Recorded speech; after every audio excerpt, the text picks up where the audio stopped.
5歲仔有5尺7，朋友仔到佢鎖骨。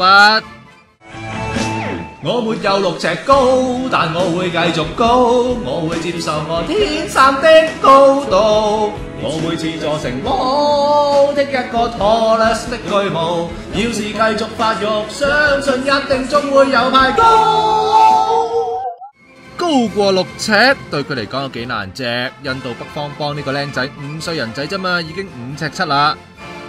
其實佢一出世咧就重15.4磅，身長2尺，比正常牙牙仔足足高成7寸噶，成功打入健力士世界紀錄，係全球最高最重嘅初生 BB。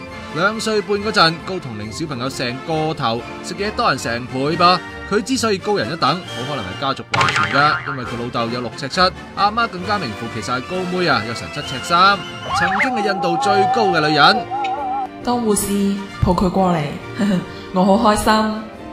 好興奮見到咁高嘅 BB 啊！眨下眼呢，佢就5歲大啦，仲快高長大添。阿仔話希望大個之後可以做職業籃球員啊！